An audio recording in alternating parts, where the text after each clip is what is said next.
Hi hello ಎಲ್ಲರಿಗೂ ನಮಸ್ಕಾರ. ನಾನು ನಿಮ್ಮ ಪ್ರೀತಿಯ ಮಂಜುಳಾ. ಎಲ್ಲರೂ ಹೇಗಿದ್ದೀರಾ? ಚೆನ್ನಾಗಿದ್ದೀರಾ? ನಾನು ಕೂಡ ತುಂಬ ಚೆನ್ನಾಗಿದ್ದೆ ನೋಡ್ರಿ. ಇವತ್ತು ನೋಡಿ ಆಲೂಗಡ್ಡೆ ಪಲ್ಯ ಮತ್ತು ಚಪಾತಿಯನ್ನು ಮಾಡಬೇಕಂತ ಅಂದ್ಕೊಂಡಿದ್ದೀನಿ. ಅದನ್ನು ಯಾವ ರೀತಿ ಮಾಡೋದು ಅಂತೇಳಿ ನಿಮ್ಮ ಜೊತೆಗೆ ಶೇರ್ ಮಾಡ್ಕೊತೀನಿ ರೀ. ಅಂದ್ರೆ ಪದ್ರಿನ ಚಪಾತಿ ಮಾಡೋದ್ರಿ. ಇದನ್ನು ಯಾವ ರೀತಿ ಮಾಡೋದು ಅಂತ ಹೇಳಿ ತೋರಿಸ್ಕೊಡ್ತೀನಿ. ಬನ್ನಿ ಫ್ರೆಂಡ್ಸ್. ಅದಕ್ಕಿಂತ ಮುಂಚೆ ನನ್ನ ವಿಡಿಯೋ ಇಷ್ಟವಾದರೆ ದಯವಿಟ್ಟು ಶೇರ್ ಮಾಡಿರಿ, ಲೈಕ್ ಮಾಡಿರಿ, ಕಮೆಂಟ್ಸ್ ಮಾಡಿರಿ. ಹಂಗೆ ನನ್ನ ಚಾನಲ್ಗೆ ಯಾರು ಸಬ್ಸ್ಕ್ರೈಬ್ ಆಗಿಲ್ಲಲ್ರಿ ದಯವಿಟ್ಟು ಸಬ್ಸ್ಕ್ರೈಬ್ ಆಗಿ. ಇವಾಗ ನೋಡ್ರಿ ಅನ್ನ ಸಾಂಬಾರು ಮಾಡಾಕತ್ತೀನಿ. ಅನ್ನ ಸಾಂಬಾರು ಮಾಡಿಟ್ಟು ಚಪಾತಿ ಹಿಟ್ಟನ್ನು ಕಲಸಿಂದು ಇಟ್ಕೊಂಡಿದ್ದೇನೆ ರೀ, ಗೋಧಿ ಹಿಟ್ಟನ್ನು. ಅದು ಸ್ವಲ್ಪ ನೆನೆದ ಮ್ಯಾಕ ನಾನಿವಾಗ ಚಪಾತಿಯನ್ನು ಯಾವ ರೀತಿ ಮಾಡೋದು ಅಂತ ಹೇಳಿ ತೋರಿಸ್ಕೊಳ್ತೀನಿ. ಬನ್ನಿರಿ ಹಂಗಾರೆ ಅದನ್ನು ಯಾವ ರೀತಿ ಮಾಡೋದು ಅಂತ ಹೇಳಿ ನೋಡ್ಕೊಂಬರೋಣ. ಮಾಮೂಲಾಗಿ ಎಲ್ಲರ ಮನೆಯಲ್ಲೂ ಮಾಡ್ತಾರೆ ಚಪಾತಿನ, ಆದರೆ ನಾನಿಲ್ಲಿ ಪದರಿನ ಚಪಾತಿಯನ್ನು ಮಾಡ್ತಾ ಇದ್ದೇನೆ ರೀ.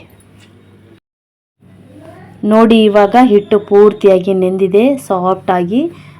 ಮತ್ತೊಂದು ಸರಿ ನಾವು ಅದನ್ನು ಸ್ವಲ್ಪ ಎಣ್ಣೆ ಹಚ್ಚಿ ನಾದ್ಕೋಬೇಕ್ರಿ. ಇಲ್ಲಿ ನೋಡ್ರಿ ನಾನು ಪದರಿನ ಚಪಾತಿಯನ್ನು ಮಾಡಲಿಕ್ಕೆ ನಾನು ಸ್ವಲ್ಪ ಎಣ್ಣೆನೂ ಕೂಡ ತೊಗೊಂಡಿದ್ದೇನೆ ರೀ. ಈ ಥರ ಹಿಟ್ಟನ್ನು ಮತ್ತೊಂದು ಸರಿ ನಾವು ನಾದ್ಕೊಂಡ್ಬಿಟ್ಟು ಉಳ್ಳೆಗಳನ್ನು ಸಣ್ಣ ಸಣ್ಣದಾಗಿ ಉಳ್ಳೆಗಳನ್ನು ಹರ್ಕೋಬೇಕ್ರಿ. ನೋಡ್ರಿ ನಾನು ಇಲ್ಲಿ ಹರಿತಾ ಇದ್ದೇನಿಲ್ಲ, ಇಷ್ಟಿಷ್ಟೇ ಉಳ್ಳೆಗಳನ್ನ ಚಿಕ್ಕ ಚಿಕ್ಕದಾಗಿ, ತೀರಾ ಅತಿ ದೊಡ್ಡ ಬೇಡ, ಸಣ್ಣ ಸಣ್ಣ ಉಳ್ಳೆಗಳನ್ನಾಗಿ ಹರ್ಕೋಬೇಕ್ರಿ ನಾವು.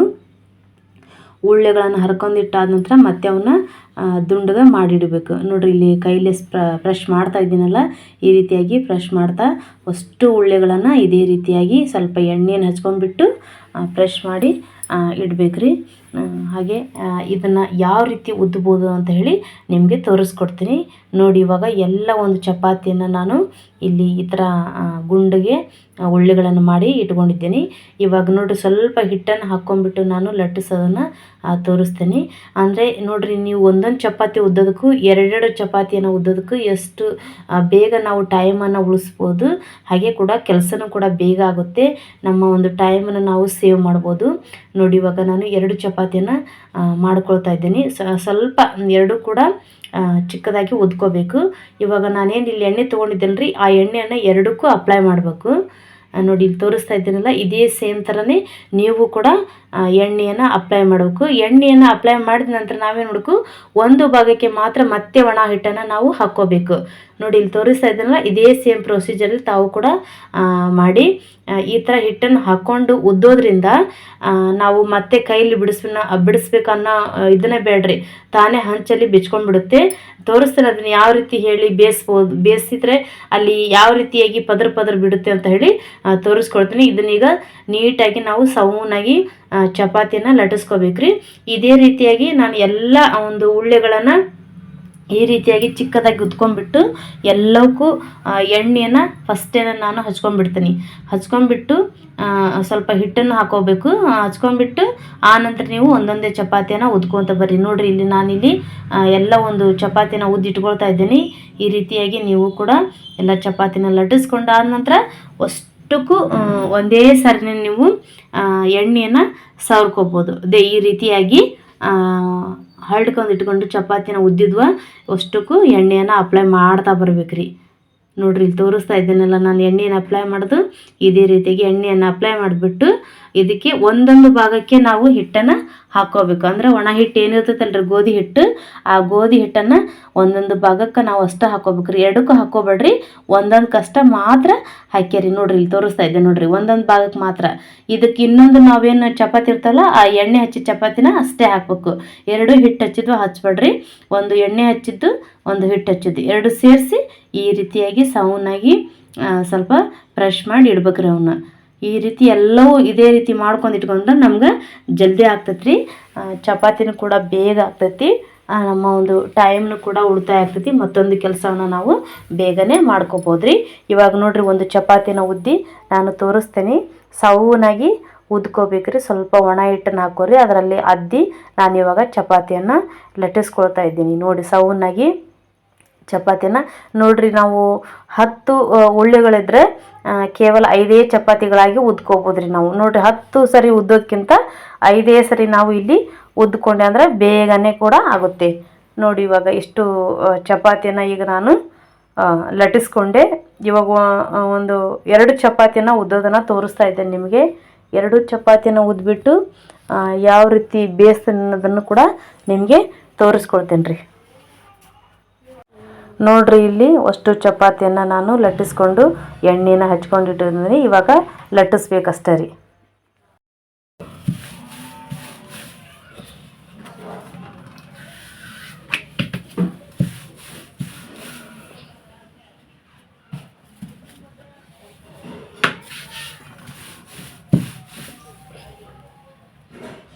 ಇವಾಗ ನೋಡಿ ನಾನು ಒಂದು ಹೆಂಚನ್ನು ಒಲೆ ಮೇಲೆ ಕಾಯ್ಲಿಕ್ಕೆ ಇಟ್ಕೊಂಡಿದ್ದೀನಿ. ಅದಕ್ಕೆ ಸ್ವಲ್ಪ ಕಾದ ನಂತರ ಸ್ವಲ್ಪ ಎಣ್ಣೆಯನ್ನು ಸ್ವಲ್ಪ ಮಟ್ಟಿಗೆ ಹಾಕ್ಕೋಬೇಕ್ರಿ. ಹಾಕ್ಕೊಂಡ್ಬಿಟ್ಟು ನಾವೇನು ಚಪಾತಿಯನ್ನು ಉದ್ದಿಟ್ಕೊಂಡಿದ್ದಿಲ್ಲ ಆ ಚಪಾತಿಯನ್ನು ಬೇಯಿಸ್ಕೊಳ್ತಾ ಇದ್ದೀನಿ. ನೋಡಿ ಇವಾಗ ಅದು ನೋಡಿ ಎಷ್ಟು ಚೆನ್ನಾಗಿ ಪದರಿನ ಚಪಾತಿ ಬಿಡುತ್ತೆ ಅಂತ ಹೇಳಿ ನಿಮಗೆ ಇಲ್ಲಿ ತೋರಿಸ್ಕೊಡ್ತೀನಿ. ಭಾಳತ್ತು ಬೇಡ್ರಿ, ಎಷ್ಟು ಬೇಗ ಒಂದು ಚಪಾತಿನ ನಾವು ಮಾಡ್ಕೋಬೋದು. ಮೇಲೆ ಒಂದು ಚೂರ ಎಣ್ಣೆಯನ್ನು ಚಿಮ್ಕಿಸ್ಕೋಬೇಕು. ನೋಡಿ ಎಷ್ಟು ತೀರಾ ಹೊತ್ತುವರೆಗೂ ಬಿಡಬೇಡಿ, ಅಂದರೆ ಸಾಫ್ಟಾಗಿ ಬರ್ತವೆ. ಇವಾಗ ತೋರಿಸ್ತೇನೆ ನಿಮಗೆ ಎಲ್ಲಿ ಇದನ್ನು ಓಪನ್ ಮಾಡೋದು ಅಂತ ಹೇಳಿ ತೋರಿಸ್ಕೊಡ್ತೀನಿ. ಹಾಗೆ ಬುರು ಉಬ್ತಾವ್ರಿ.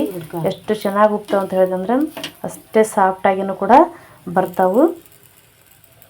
ನೀವು ಇದೇ ಒಂದು ಪ್ರೊಸೀಜರ್ ನೋಡ್ರಿ. ನಾನು ಏನೇನು ಹಾಕ್ಕೊಂಡಿಲ್ಲ, ಇದಕ್ಕೆ ಉಪ್ಪು ಮತ್ತು ನೀರನ್ನು ಮಾತ್ರ ಅಷ್ಟೇ ಹಾಕ್ಕೊಂಡು ಕಲಿಸ್ಕೊಂಡಿಟ್ಕೊಂಡೆ. ಇವಾಗ ಒಂದು ಚಪಾತಿನ ಬೇಯಿಸಿದ್ರೆ ಇನ್ನೊಂದು ಚಪಾತಿನ ಬೇಯಿಸೋದನ್ನು ತೋರಿಸ್ತೇನೆ ನೋಡಿ. ಇವಾಗ ನಾನು ಇದು ನೋಡಿ ಎಷ್ಟು ಚೆನ್ನಾಗಿ ಒಂದು ಬಿಡುತ್ತೆ ಅಂತ ಹೇಳಿ ಹಂಚಲ್ಲಿ.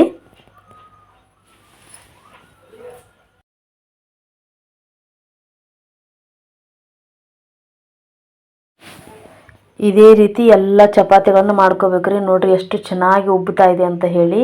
ನಿಮಗೆ ಹತ್ತಿರದಿಂದ ತೋರಿಸ್ತೇನೆ ನೋಡಿ. ಬಾಯಿ ಬಿಟ್ಟರೆ ಇದನ್ನು ಯಾವ ಕಡೆ ಒಂದು ಕಡೆ ಏನಾದರೂ ಬಾಯಿ ಬಿಚ್ಚಿದೆ ಅಂತ ಅಲ್ಲಿ ಸ್ವಲ್ಪ ನೀವು ಚಮಚದಿಂದ ಒತ್ತಿಬಿಟ್ರೆ ಸಾಕು, ತಾನೇ ಉಬ್ಬಿ ಬಿಡುತ್ತೆ. ಅಲ್ಲೇ 2 ಪದರಗಳು ಆಗಿಬಿಡ್ತಾವೆ, ಹಂಚಿನೊಳಗೆ ಆಗ್ತಾವೆ. ನೀವು ಕೈಯಿಂದ ಬಿಡಿಸೋ ಅವಶ್ಯಕತೆನೇ ಇಲ್ಲ.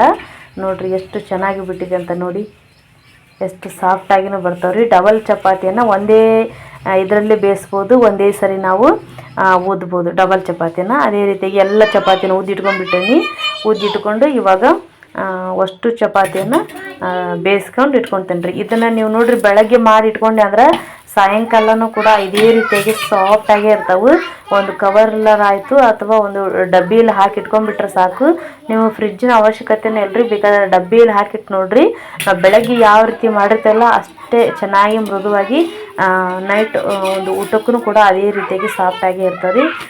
ತುಂಬ ರುಚಿಯಾಗಿರ್ತವೆ.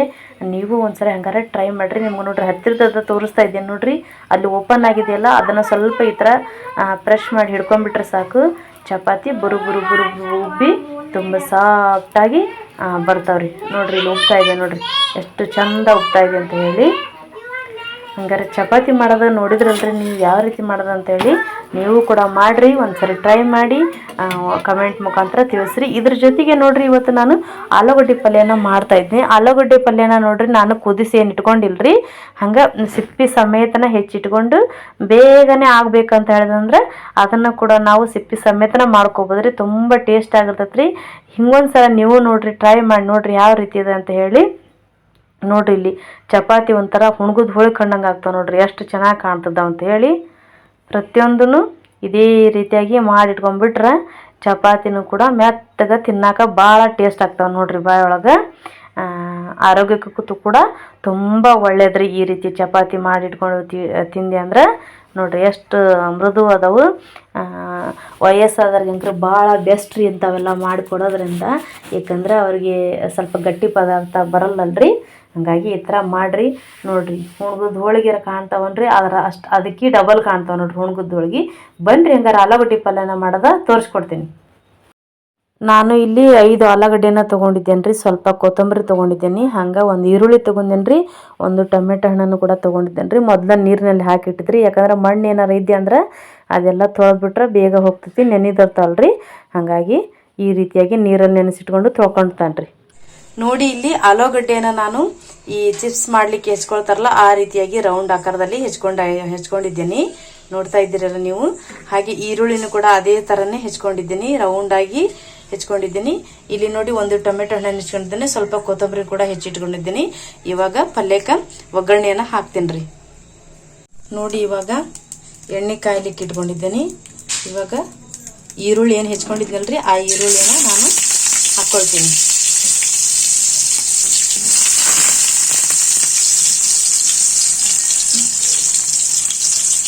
ಇದು ಸ್ವಲ್ಪ ಕಂದು ಬಣ್ಣ ಬರೋವರೆಗೂ ನಾವು ಎಣ್ಣೆಯಲ್ಲಿ ಬಡಿಸ್ಕೋಬೇಕ್ರಿ.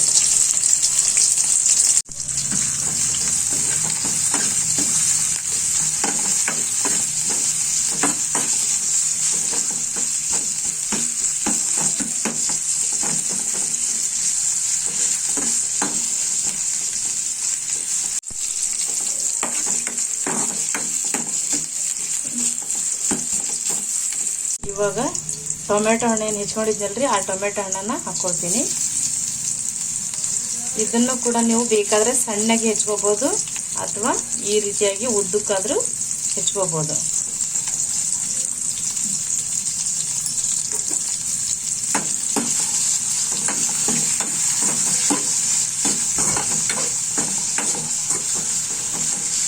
ಇದು ಸ್ವಲ್ಪ ಮೆತ್ತಗಾಗಲ್ರಿ. ನೋಡ್ರಿ ಇವಾಗ ಮೆತ್ತಗಾಗಿದೆ. ಇದಕ್ಕೆ ನಾನು ಸ್ವಲ್ಪ ಅರಿಶಿನವನ್ನು ಹಾಕ್ಕೊಳ್ತೀನಿ.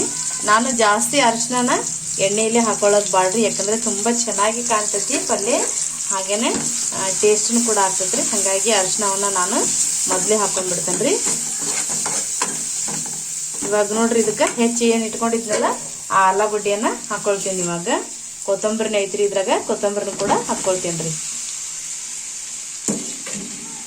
ತುಂಬ ಈಸಿ ರೀ ಇದು, ಬೇಗ ಆಗುತ್ತೆ, ಕುದಿಸ್ಬೇಕು ಅನ್ನಂಗಿಲ್ಲ ಏನಿಲ್ಲ, ತುಂಬ ಬೇಗ ಪಲ್ಯನ ಮಾಡ್ಕೊಬೋದ್ರಿ. ಅವಸರ ಏನಾರು ಇದ್ದಾಗ ಬೇಗ ಇದು ನಂತರ ಮಾಡ್ಕೊಂಬಿಟ್ರೆ ಅನ್ನಕ್ಕೂ ರೊಟ್ಟಿಗೂ ಚಪಾತಿಗೂ ಎಲ್ಲದಕ್ಕೂ ಬರ್ತೈತಿ ನೋಡಿರಿ. ಸ್ವಲ್ಪ ರಸದಂಗೆ ಮಾಡ್ಕೊಂಬಿಟ್ರೆ ಅನ್ನಕ್ಕೂ ಕೂಡ ಬರ್ತೈತಿ ರೀ. ನೀವು ಕೂಡ ಹಂಗಾರೆ ಒಂದ್ಸರಿ ಟ್ರೈ ಮಾಡಿರಿ. ಈಗ ನೋಡಿರಿ ಇದಕ್ಕೆ ಸ್ವಲ್ಪ ಉಪ್ಪನ್ನು ಕೂಡ ಸೇರಿಸ್ಕೊಳ್ತೀನಿ. ಈಗ ನೋಡ್ರಿ ಉಪ್ಪನ್ನು ಹಾಕ್ಕೊಳ್ತಾ ಇದ್ದೀನಿ. ರುಚಿಗೆ ತಕ್ಕಷ್ಟು ಉಪ್ಪನ್ನು ಸೇರಿಸ್ಕೋಬೇಕ್ರಿ. ಹಾಗೆ ಅಚ್ಚ ಖಾರದ ಪುಡಿನ ಹಾಕ್ಕೊಳ್ತಾ ಇದ್ದೇನೆ ರೀ. 2 ಟೀ ಸ್ಪೂನ್ ತೊಗೊಂಡಿನಿ ರೀ. ಇವಾಗ ಹಾಕ್ಕೊಳ್ತೀನಿ ರೀ. ನೀವು ಬೇಕಾದ್ರೆ ಹಸಿ ಮೆಣಸಿನ್ಕಾಯನ್ನು ಕೂಡ ಹಾಕ್ಕೋಬೋದು ರೀ. ಈ ಪಲ್ಯಕ್ಕೆ ಅಂದ್ರೆ ಈ ಮೆಣಸಿನ್ಕಾಯಿ ಪುಡಿಯನ್ನು ಹಾಕಿದ್ರೆ ತುಂಬ ಟೇಸ್ಟ್ ಆಗ್ತೈತೆ ರೀ. ಅಂದ್ರೆ ಹಸಿ ಮೆಣಸಿನ್ಕಾಯಿ ಹಾಕೋದ್ರಿಂದ ಅಲ್ಲೇದಲ್ಲೇ ಒಂದೊಂದೇ ಕಾಣ್ತಾವೆ. ಇದು ತುಂಬ ಚೆನ್ನಾಗಿ ಬಾಯಿಗೆ ಟೇಸ್ಟ್ ಕೊಡ್ತೈತೆ ರೀ. ಇದು ನೋಡ್ರಿ ಎಷ್ಟು ಚಂದ ಕಾಣ್ತಿದೆ ಅಂತ ಹೇಳಿ. ಇದಕ್ಕೆ ಸ್ವಲ್ಪ ನೀರು ಹಾಕ್ಕೊಳ್ತೀನಿ ರೀ. ಇವಾಗ ನೋಡ್ರಿ ಇವಾಗ ಸ್ವಲ್ಪ ನೀರನ್ನು ಹಾಕ್ಕೊಳ್ತೀನಿ ಇವಾಗ. ಹಾಗೆ ಇದಕ್ಕೆ ಸ್ವಲ್ಪ ಮಸಾಲೆ ಇದ್ರೆ ಏನಾರು ಹಾಕೋರಿ. ನನಗೆ ಇಲ್ಲೊಂದು ಮಸಾಲೆ ಪುಡಿ ಐತ್ರಿ, ಚಿಕನ್ ಮಸಾಲದು, ಸ್ವಲ್ಪ ಹಾಕ್ಕೊಳ್ತಾ ಇದ್ದೇನೆ ರೀ. ನೀವು ಬೇಕಾದ್ರೆ ಹಾಕ್ಕೋಬೋದು, ಬೇಡಕ್ರೆ ಬಿಡ್ಬೋದು ರೀ. ಇದನ್ನು ಒಂದು 2 ನಿಮಿಷ ಕೂಸಿದ್ರೆ ಆಲೂಗಡ್ಡೆ ಪಲ್ಯ ರೆಡಿ ಆಯ್ತು ನೋಡ್ರಿ. ನೋಡ್ರಿ ಈ ರೀತಿ ಸ್ವಲ್ಪ ನೀರನ್ನು ಜಾಸ್ತಿ ಹಾಕೋಬೇಕು, ಅಂದ್ರೆ ಅನ್ನಕ್ಕೂ ಕೂಡ ಬರ್ತೈತ್ರಿ. ತುಂಬ ಟೇಸ್ಟಿ ಆಗ್ತದೆ. ಇದನ್ನ ಸ್ವಲ್ಪ ಕುದಿಲಿಕ್ಕೆ ಬಿಡ್ರಿ 1-2 ನಿಮಿಷ. ಇವಾಗ ನೋಡ್ರಿ ಇದು ಕುದಿಯಾಕತ್ತೈತಿ. ಇದಕ್ಕೆ ಸ್ವಲ್ಪ ನಾನು ಗುರಾಳ್ ಪುಡಿಯನ್ನು ಸೇರಿಸ್ಕೊಳ್ತಾ ಇದ್ದೇನೆ. ಇದನ್ನು ಹಾಕಿದ್ರೆ ತುಂಬ ರುಚಿ ಆಗ್ತೈತ್ರಿ. ನೋಡಿದ್ರಲ್ಲ ಫ್ರೆಂಡ್ಸ್, ಇವತ್ತು ಚಪಾತಿ ಮತ್ತು ಆಲೂಗಡ್ಡೆ ಪಲ್ಯನ ಯಾವ ರೀತಿ ಮಾಡ್ದೆ ಅಂತ ಹೇಳಿ ನೀವು ಕೂಡ ಒಂದ್ಸರಿ ಟ್ರೈ ಮಾಡಿ. ಧನ್ಯವಾದಗಳು.